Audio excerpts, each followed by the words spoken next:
Hello. Oh, hey, how's it going? Good, good. End of year madness. Yeah, I know. How is, It's all how is happening, isn't it? how are you doing Yeah, today? I'm doing very good. I'm doing very good. It's been a long it's been a long a couple of months and a long couple of years, but I'm yeah, ready for a little bit of a break, I think. But generally Yeah, speaking, healthy, well, fingers crossed, touch wood. How that's are what you? we like to hear. Yeah. I had no idea this was going to be you, by the way, Janny. This is amazing. Yeah, hi. Well, surprise, it's me. Thanks. Yeah, absolutely. No, fantastic. I'm really glad that we could get this sorted. Yeah. And especially since we didn't like have a chat like during tour at all. Like I I always saw know. you guys, but like it never happened. I know. I could see you whilst we were playing, and I was like, okay, at some point we're gonna have to have a conversation. But who It knew it didn't would be happen. over Zoom? Yeah, I know. Yeah, Now it's well, happening now next year. Next year will happen in person. absolutely. Yeah. Seeing that all gigs are back and all that good stuff. But yeah. Yeah. Before like I get into anything else, there ha we have to talk about one thing because I've had an argument about this with one of my really good friends. He always thinks you're called the Liar, and I'm like, no, they're Delaire the Liar. So how Yeah. do you pronounce the band name? It is Delaire the Liar. You're correct. Yeah, you win. I win. Now it's You win. official because I was like, no, I'm sure I'm right. But he got me like doubting, like sometimes Yeah, friends are like, no, they're so adamant. And you're like, yeah. wait, maybe I am wrong. No, back yourself. Yeah, you're correct. Great. Okay, so Delaire the Liar. So Hmm. I have Ffin from Delaire The Liar on here today. And for anyone that doesn't know who they are or who he is, maybe you want to give us a little introduction to you and the band. Yeah, absolutely. We're like an emo punk, four-piece, like based in London. We've been going for a couple of years. We just released our second EP, Eat Your Own. It came out on Rude Records, and it's was written and recorded throughout lockdown, remotely. Like we all recorded our parts ourselves, which we'd never done before. Like before going into lockdown, I'd actually never recorded anything myself at all. So it's quite an achievement actually in the kind of grand scheme of things. But yeah, and we like playing rock music, and I like to jump on people. That You is do, how's you that? do Yeah. indeed. There's a lot of points in there that we can touch on. Let's start off with talking about how your first experiences with recording remote. How was that? Because obviously during the pandemic, like seeing each other was not a thing. So how Yeah, was that even like writing different? yeah. It was fucking weird. I've got to say, like I'm quite a uh I really enjoy writing in a rehearsal room. So and funnily enough, our bassist, put it in quite an apt way in an interview recently, that we basically like used Google Drive as like our rehearsal room, which I thought was like, it's kind of hit the nail on the head. It's just like constantly putting ideas in there and then having them bounce around each member of the band, and fleshing them out. And it's quite it was quite jarring at first, but you kind of get more comfortable with it as the process continues. But yeah, it was interesting. Like when we started rehearsing for uh like our first shows back, that was actually the first time like we'd played some of the songs in full, like all together. um so having that kind of distance from the actual practicality of writing a song in terms of like what you can achieve whilst performing, um and what you can do like in like a 30-second take, um that came as a bit of a surprise, I've got to say. Like, it turns out a lot of the guitar parts very difficult to sing while screaming, play while screaming. I mean, it's like And you so did, and you had yeah, no it was idea because you didn't like write that guitar riff and screamed at the same time while you were recording because it was like exactly. all in increments. And then Yeah, suddenly it's yeah, like, oh wait, I need to do this at the same time. Well, that's problematic. yeah, yeah, absolutely. And the songs have been finished for months at this point, and the first time we come into the rehearsal room thinking it's going to be like everything's just going to fall into place, we all know the songs like the back of our hands, and then it's just like, holy shit, okay, right, here we go. But yeah, in terms of the actual like writing process, it actually, um I think we all learned a lot about the direction that we wanted to go in throughout that time, because the lockdown gave us the opportunity to really kind of focus on what we wanted the band to sound like and the direction that we wanted to go in. It's not often when you're kind of like juggling work and social lives and rehearsing and trying to manage the band's direction, that you have the opportunity to really look kind of like introspectively like that at the project that you're working on. So there was some good to kind of like come out of that process, albeit not one that I would rush to repeat, but But you're saying there's some good that came with it, more or less. yeah, I think, you know, we were given the opportunity to really take stock of what we had and where we wanted to go, and for that I'm kind of like thankful, because I don't think that this EP would have turned out the way it did without that. And honestly, it's like it's my personally, it's like my proudest work to date, just because of the way that we all kind of collaborated on it, and what we had to learn to make it happen. Yeah, was amazing. So there is some pros of the process, I think. Yeah. But then, of course, you were really excited that despite the challenges, you were able to bring it alive on Yeah. tour and during gigs. Was the Vukovi tour that you did, was that your first like gigs back, or did you play before that? We had four shows before that. So the first one back was Burn It Down. Oh, A nice. festival in How was Turkey. that? Like, how did that feel to be like back on stage after such a long time, and then also perform some of the new songs, just being like, oh, this is Honestly, like different. it was like I lost my shit. Do you know what I mean? Like I really went in on that show, particularly because I know, you know, you kind of like you miss it so much, and then next thing you know, like I just could like I was focusing so much on just kind of like that initial release that sometimes I was forgetting how to play the songs. You were just so excited. You were like, Yeah, oh my God, I'm on yeah, stage. There's yeah, people, like actual people. yeah. It was amazing. I don't know if you've ever been to Torquay before. No, I Um, haven't. it's interesting. I mean, when we got there, we played there once before, like a couple of years ago.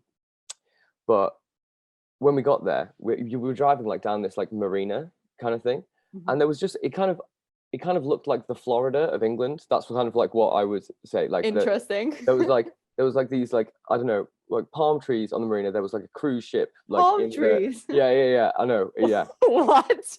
Like these palm trees, and there was like this cruise liner like in the harbor, or this big boat, and there was just like a load of old people in like short sleeve shirts Okay, and yeah, that's definitely do you know what I mean? Florida. Yeah, 100%, this is where 100%. I'm going. So we kind of like rocked up there, just being like, oh god. I mean, the first show back, like people are still worried about COVID. Like all the young people that are going to be like watching our show, you know, is it just going to be a couple of old geezers like in this pub?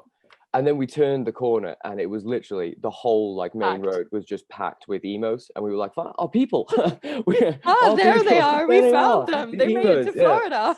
yeah, and it was sick, and you know, people like the room was packed for our set and stuff like that, and it was just, and it was weird because like there were people there. I think we must have just released Furnace at that point, so we released Halloween and Furnace, and we opened with Furnace, and there were people singing along to the words like right from the get go, and seeing that reaction, like having not played in front of people for ages, and not having like, you know, relatively we're still quite a small band, and you know, having people singing along to your songs is fucking surreal anyway. But having not experienced that for 2 years, and then for the first show back, that to be like the immediate reaction to a song that was released like less than a month beforehand, we were just like, "Fuck's going on? What? Like, Yeah. You're what like, do you mean you wait, know the what? words?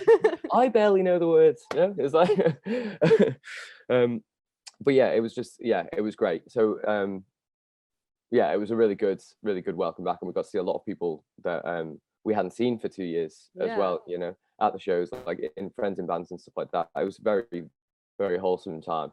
for sure. And I bet that's like one of the shows you will remember forever, or at least for a very, very long time, because it's like that first time back. Yeah, I mean, it must have been like the same for a lot of people in the crowd, that must have been like one of the first times they saw live music again, which is like absolutely. it's wild. Like, and you can like feel it. I feel like even now that like some shows have happened and some tours have happened, you still feel the gratitude from like artists on stage, from crew, Yeah, from people that work at the venues, and from people in the crowd. Everyone's just like, thank God we can do this again. yeah, absolutely. There was actually like a moment in that show. Well, I crowd surfed in Dog, which is like the closing song in our set. And on the EP. And on the EP, exactly. Yeah, intentionally. Yeah.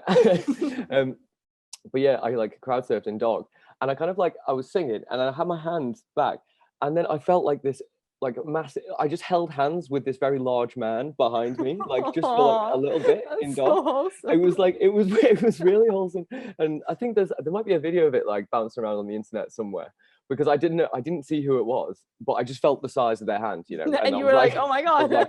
like, okay, well, yeah, someone's got me, which is nice.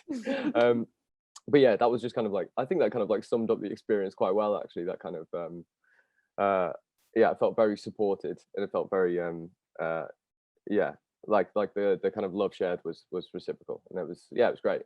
Yeah, that's so exciting for you guys. And then Yeah. obviously you got loads of love on the Vokovi tour as well. Mm. Like that was Yeah. the first time I saw you guys as well. Like I'd heard of you, and I think I listened to two of the songs Mm. because they made it into like my inbox. So I was like, I'm gonna check this out. Sounds sick. Yeah. And then when I was like, oh, no, they're gonna be on tour with Vokovi, it was exciting to see that. Yeah. And then people just like being really excited about it. Also, and like the Milton Keynes show was probably one of my faves of the three that I did. Mm. When people were sitting on the floor, it was, Yeah. yeah, I was like, this is so wholesome. Yeah. And Yeah, then that's suddenly very you cool. jumped into the crowd and you were on the floor Yeah. screaming. I was like, oh, well, we just went from this is very wholesome to let's tear this place up kind of mode very Yeah. quickly. Yeah, I think it, like, I'm hoping that that kind of like dynamic isn't too jarring. Like, it's, we quite like to kind of ramp it up quite quickly. Um, but yeah, I mean, the Bukovi tour was so sick. I mean, not only like are we massive fans of Bukovi and Preston like as bands, and like have been for like a long time. Um, it was our first time meeting Preston properly, and first time really sharing any kind of like real time with Bukovi as well. Like we'd met them in kind of like in passing and at shows, but it's never anything really substantial. And they're just like the best people, and we felt so kind of Yeah. yeah, welcomed and looked after on that run. It was really, yeah, it was really special. What would you say were your favorite shows on that run? Would you have favorite shows or did you just love it all? It was all amazing. It was all amazing. I think Manchester was a real winner. Also, my sister surprised me at that show, Oh, that's so which sweet. was well sick. Um, but yeah, Night and Day Cafe. Also, shout out Night and Day Cafe, because like they're getting noise complaints at the minute, are being threatened with closure, and it's fucking Oh bullshit. yeah, I Like, heard about don't that. move in Like, next to a music venue like that. Is just, or if you do, don't complain. You know, because you moved into to a music yeah, venue. yeah, like Like, you are simple. aware that there is a venue there. Yeah, So yeah, exactly. expect that there is going to be noise. And if you don't like the noise, go find somewhere else to live. Exactly. Or, you know, noise cancelling headphones. Do something. You know, anything. But yeah, Night and Day Cafe was, it was amazing. And you know, we're kind of like they do have a pretty odd kind of like turnaround time. Like, so there was only like an hour and a half to sound check 3 bands, which meant we were sound checking like right up to the line. And also I snapped a string whilst tuning up before we played. Whoops. Yeah, so didn't have time to change that. So, you know, on paper could have been a very bad show. You know, on But paper. the experience But was the very much worth But it. actually, yeah, we could hear everything on stage. Everyone like showed up. My sister was there, which was amazing, and my cousin. That was like so sick. And yeah, people were just like ready for it. You know, people were really getting stuck in, really invested in like what we had to do. Which, you know, sometimes we appreciate that. Like as an opening band on someone else's headline tour, might not be people's first kind of like might not be their kind of mission objective. You know, but the amount of times that it happened on that run was really great, you know. And I think it all feeds back into that, you know, you'd be starved of live music for 2 years, like basically just take any opportunity you can to just, you know, sink your teeth back in. And we really felt that on that run. But I think Manchester particularly showed up. I thought Milton Keynes was also an absolute ripper. Oh That was my really, God. yeah. Everyone was so drenched in sweat, like Yeah, yeah. completely drenched. I was like, I don't know if this is my sweat or if that's someone else's sweat Hmm. or just everyone's. I don't know, Yeah, but this is great. This is yeah. fun. Yeah. Yeah, it was good. And it was like so hot outside, inside, and it was absolutely pissing it down Oh, I outside. know. You know, I was like walking out into that rain. Honestly, it felt like, you know, like Two Shawshank worlds. Redemption. Yeah, I was like, yeah. um, yeah, no, it was really good. Milton Keynes was really good. Manchester was really good. London was really fun as well. Yeah, they were all just very, very fun shows. And Yeah. speaking of London, like not even a week ago, you had your release show. Yeah. On How Friday. did that go down? How was it finally like having everything out there, all the songs? Yeah, it was fucking great. You know, it was great. Like Great. it was bloody good. Yeah. Sorry, not to sound underwhelmed by the whole experience. It does. Like, yeah, that's fine. That's pretty good. You know, I think, to be honest, I think it's all kind of sinking in. Like, this has been like over a year's worth of work, and for it to finally be released as one kind of like collection, one like cohesive body, which is something that we haven't done for a few years either. You know, we've released singles and stuff like that, but not an actual like a full collection of work. So yeah, it's pretty surreal. It was pretty kind of like overwhelming, and it still is. You know, I still can't really get my head around it. But it all coming together in the acoustic show, because again, like, I honestly never expected to be doing like an acoustic install of our EP on the day of its release in the basement of Van's Covent Garden, which is like a couple of doors away from my first ever job in London, like when I was 18. Like, you know, when I started working there, like, that's not something that I would have really kind of ever expected for myself, and it was a ridiculous. wild moment where you were like, wow. Yeah. It was like, I am here. This has actually happened. This is happening to me right now. It's like one of those moments where you just look back and everything seems a bit surreal, and you're like, nice. Yeah, like that's the thing that we kind of like accomplished, you know. I mean, that's like, it's amazing. So yeah, and everyone that came down was like super lovely and really respectful, and like we were really well supported by the team at Vans, and by our label manager Steph Van Sponson, who basically like organized the whole thing. Nailed it, like really nailed it. Yeah, I mean, all the sponsors were amazing, like the sound was fantastic, like and all of that just kind of like couriered down and just set up in the middle of a shop. Do you know what I mean? Like, and it still sounded like well good. Yeah, but I've got like, it was really nerve-wracking playing those songs acoustically though. I mean, it's so exposed and vulnerable, and you know, some of the kind of content and the context of the songs is quite difficult to kind of sing about, and a lot of the time, you know, you can kind of get away with kind of like screaming it or masking it in distortion and stuff like that, and when you have to kind of like really lay it bare, you know, it was a very vulnerable situation, and we were all just like shaking before we started, you know. I still crowd surfed though. You crowd surfed at an acoustic. How did you do that? I've been kind of I'm trying to imagine it right now. Yeah. It's like, okay. Yeah. It wasn't an easy one. It wasn't an easy one. But yeah, I'd kind of been like threatening to do it like on Twitter and stuff like a week or two before, and I did kind of say like, okay, if this were to happen, like whilst we were playing, I was like, if this were to happen, how into it would people be? And everyone was like really fucking into it. So I was like, okay, come on. Yeah. So we played a couple of songs. We played Shovel and Locked to end the set. And Locked is obviously a very kind of like emotionally charged song. And we end with like a 3-part harmony bit of the chorus. So after that, you know, which is like not the kind of song that you crowd surf to, gotta say. No, you know? like everyone's like not mellow, but you know, like feeling the feels in the moment. You're like, okay, pick me up now. Let's go. Yeah. That was it. So I found myself like, so then I ran into the kind of crowd, and I found myself like a little bit of additional height in the form of a bench, and then I just went for it, and people caught me. Well, which is amazing. Yeah, they caught me. But there was a moment where, you know, I don't know how often you crowd surf, but I haven't yet. Okay. Still to be done. Well, we can change that, but let me pre-warn you. Okay. Sometimes there is a moment where like someone who's holding you up might just be like, okay, I'm out of this, or like maybe there's like a little lapse in thing, and you just like drop a little bit, but your whole life, your entire existence just flashes before your eyes, like, and you're like, it's over now. yeah. It's like, this is the end for me. And like in that moment, I became like hyper aware of everything around me. You know, I knew how dense and hard the concrete on the floor was. You know, I could see my head like going towards it.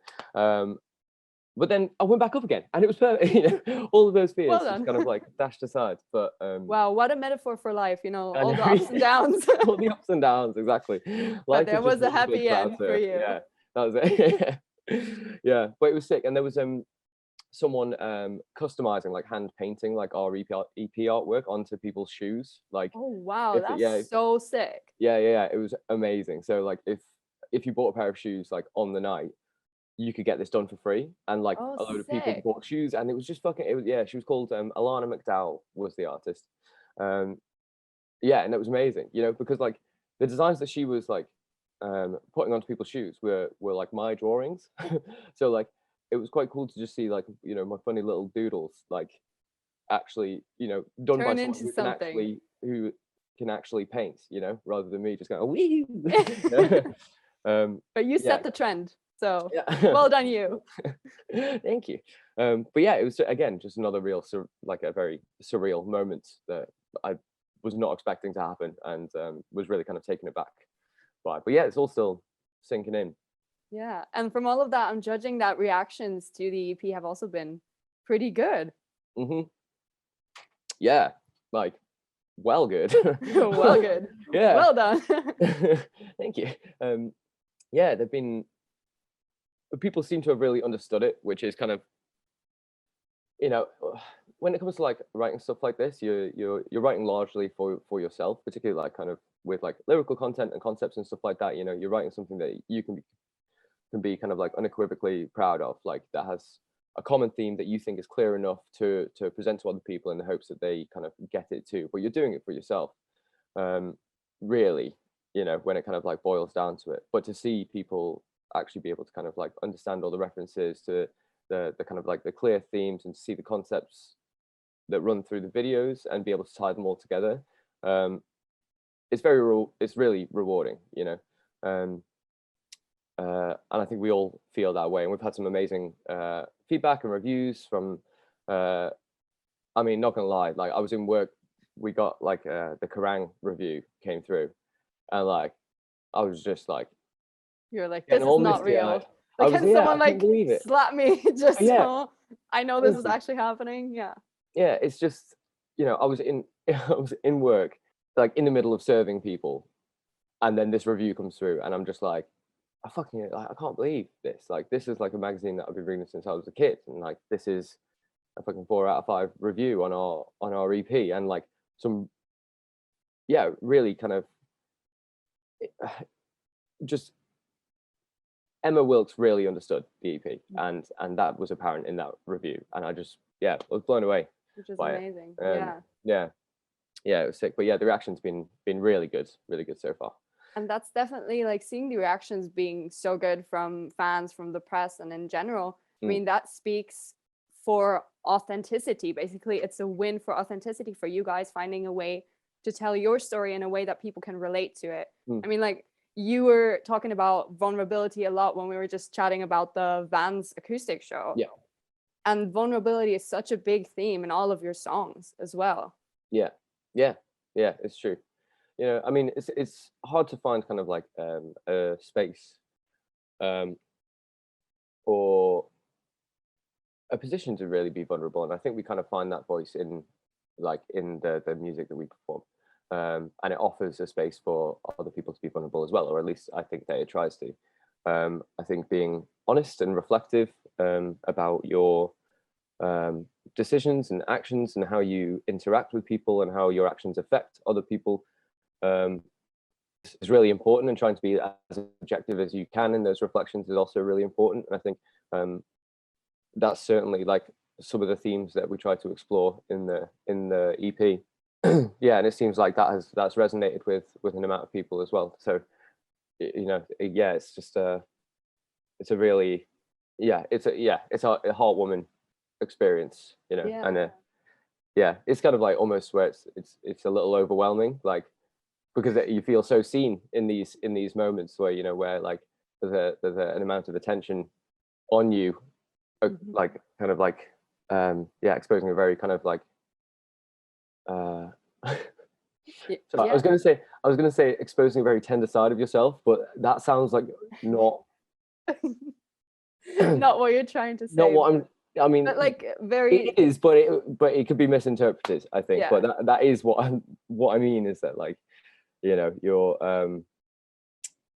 You're yeah. making your most like inner life basically accessible to the public, if you Yeah. want to put it that way. Yes, I do Which want to is put it that way. That's exactly how I something. want to put it. Well, Thank you're you. welcome. Yeah. But that whole idea of like vulnerability and like being reflective, what you just said, that's something that a lot of us have forgotten to do or are scared to do, which I think has a lot to do with the society in general. That you're like, I need to be strong, like I can't show that kind of stuff openly. But even sometimes with friends, you put up walls and you're like, I'm gonna deal with my own issues. Yeah. Like, I'm not gonna talk about it. I don't want to put my most inner life out there for everyone to see, because it can be a bit of like embarrassing. But what about it is embarrassing? Like, that's completely normal. Like, everyone feels like that. That's why I think it's so amazing to see like artists like you put all of that out there so openly, and just, you know, give a foundation for identification, for discussion, and make it normal.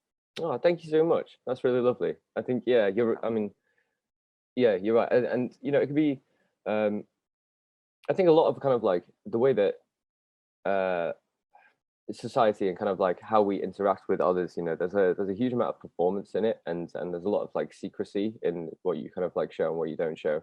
And in we've got a song called No Thanks, which is like, you know, there's a side of that song which is about how kind of like, you know, how frustrating it can be when people you know so well can kind of like see through the facade of like you trying to pretend like everything is fine. You know, there are some people in your life that can really cut straight to They'll the catch bone. on to it, and they'll be like, Yeah, no, it's yeah, not. Like, talk yeah, about it. exactly.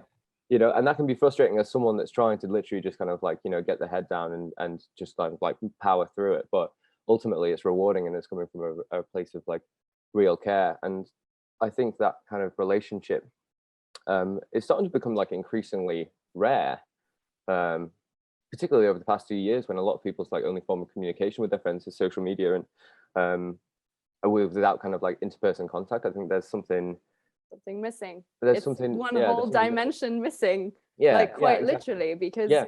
those like little nuances that you tend to only notice when you are in the room with someone, because you Yeah. kind of like suss out their energy a little bit, Mm. and you're like, what you just said does not correspond to to the vibes you're giving me. Yeah, absolutely. Yeah, that's it. And that's kind of like the premise of that song, really. But yeah, I think and it's no one's fault, you know. I mean, it is, you know, there's been a global pandemic, and you know, you kind of forced into these positions. But I think it was kind of heading that way anyway. Like, or feel a lot more comfortable interacting with people with that distance, that barrier. Yeah, maybe because there is like an element of control to it, and you are able to really manage how much of yourself you show, which I think is it can be counterproductive. It can be like self-deprecating, I think, because no matter how frustrated you get for the people you care about, you know, offering a hand like in a time of need, you know, it's coming from a good place, and it's coming from it's an established relationship built on care and trust, and those things are really important in like a reciprocated manner as well. You know, you'd always want to be that person for them, and they're trying to be that person for you, and you're kind of trying to deflect that or reject it. And it's like, you don't need to give them a great big hug if you can. Show some love. Yeah, because at the end of the day, that's what we all need. We all need some human contact and some love in our lives. Yeah, absolutely. Yeah. Especially like in a stressed out world where we can't really like plan tomorrow. I think that's also something that this whole pandemic has taught us. Like, you can make great plans for the next year or for the next 6 months, but you have no idea like what the next 2-3 days are gonna hold. So try and make the most of your time that you know have available. Yeah, absolutely. Like, I don't know what's like you are in Germany, right? Yeah, I am in Germany right now. Yeah, I don't know what it's like in Germany, but the UK is fucked right now. Yeah, it's not good at all. So I'm not even sure what 2022 is gonna look like in terms of, I mean, fingers crossed, things kind of like everyone gets their booster jabs, and like Omicron. This new COVID variant starts to kind of like decrease. Omicron, yeah. Omicron. Yeah. Omicron. Yeah, it's a bit like that here as well. Like restrictions are like tightened again, and everyone's like, get your booster, get your booster, get your booster. And I'm like, yes, people, please do, because yeah, I mean, the UK's been lucky in the sense that live events and stuff like that were a thing, and you return to way more of a normality than in Germany ever. It was always like a bit like two worlds colliding, because I did spend quite a few weeks over in the UK. I was more or less there every 3-4 weeks since the summer. So basically, since I was able to enter the country, I was there every 3-4 weeks. Yeah. And it was always coming from a lot of restrictions at home to, this is way more lenient. We can have shows and we can have festivals and all that good stuff. And now everything's a mess. We're a mess. That's a mess. Like, oh, great. Yeah. It's all looking, it's very messy over here. And it's like, it's getting worse. And everyone's getting stressed out about Christmas and like wanting to be able to go and see their parents and stuff like that. And it's just like getting really close to the wire now, Everyone's got to be super careful. But obviously it's really busy everywhere because Christmas shopping and all that kind of stuff. But yeah, so who knows what the kind of landscape of things is going to be in 2022, but fingers crossed it kind of, in the face of it all, do you guys have any big plans for 2022, or are you holding off on the big plans until things have settled a bit? We're up for a few things, I think regardless of what happens, you've got to throw your hat in the ring, but nothing to talk about yet. Okay. Still all very top secret. All very top secret. Fine. I shall wait. Yeah. But we'll see. But yeah, again, it's difficult to plan with any kind of certainty at the minute. So we are kind of trying to be quite cautious of that. You're up for a few things, including spreading your message as a band. What would you say if you would have to put like a message, tagline, slogan for Delaire The Liar? What would it be? What would you like to say to people? Okay. Come on, pick wisely. Yeah, I know. Yeah. Representing the whole band in a sentence. Pressure's on. Come on, it's your band. Sorry, yeah, I know, but all I can think about is like a line from Bill and Ted's Excellent Adventure, and I'm not gonna say that. I'm not even sure if I would say it right, but okay, yeah. A tagline for the band. Wait, about us or about what we about your message, like what you want to like bring to the world, you could say. Okay. I think that it's really a lot of the things about this band I think we've spoken on quite in depth in this interview, I think, but I think it's very important to be honest and to be kind to yourself, particularly when things are difficult in your personal or professional or any aspect of your life. It can be very easy to be really damning and loathing, self-critical, and try and in those moments try and be as objective as you can. I think that's like what this band talks about a lot, and it can help with grief, and it can help with sadness, and it can bring humor to that kind of to those situations. Honest and objectiveness, I think we give, and I think they're really helpful things. That was that. It was long. Was beautiful. It was long and convoluted. I never said just one sentence. Okay, right. Okay, yeah. That'll do it. Yeah, lovely. Thank you so much. I'm afraid I'm going to have to run because I have a lot of work to do. Yeah, no problem. It's been so lovely actually speaking to you. Yeah, honestly, had the best time. So thank you so much for taking the time. Yeah, no problem. And I'm sure I will see you again at some show or wherever, and I hang around London a lot. All right, I'll let you go as well. Enjoy your holidays. Thank you so much. Don't catch COVID. I will try my fucking best. Yeah. All right. Okay. See you in January. Bye. Bye.